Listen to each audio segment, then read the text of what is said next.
حمدالله محب له سقوط وروسته سکوت مات کړ. حمدالله محب په خپلو کومو اشتباهاتو فکر کول غوښتل ولی ولس ته ځواب نه لره. دا ټول په همدې ویډیو کې وګورئ. د افغانستان د تیر حکومت له پرځېدو سره سم ولسمشر غني او د هغه وخت یو شمېر لوړپوړو چارواکو افغان ولس پرېښوده او بېلابېلو هیوادونو ته لاړل.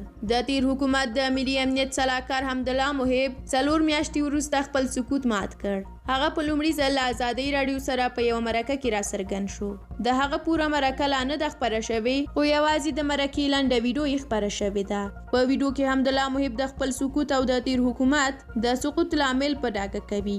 نوموړي د دې پوښتنې په ځواب کې چې د افغانستان له سقوط وروسته تر اوسه پورې ولې خاموشه وو وایي چې هر څه ډېر ژر بدل شول. ځکه غلی وم چې په خپلو اشتباهاتو فکر وکړم او احساسات لوړ وو. ولس هم خواشینی وو او موږ هم. په دې مې فکر کوو چې ولس ته څه ځواب ورکړم. حمدالله محب د افغانستان په تیر حکومت کې د ملي امنیت سلاکار وو.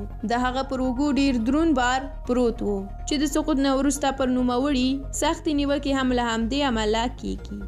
ډیره زیاته مننه چې ویډیو مو تر اخره ولیده. دا چې حمدالله محب د دومره ځنډ وروسته راڅرګند شو تاسو یې په اړه څه ویل غواړئ؟ په کومنټ کې راسره خپل نظریات شریک کړئ. تر بیا ښه وخت ولرئ. د خدای په امان.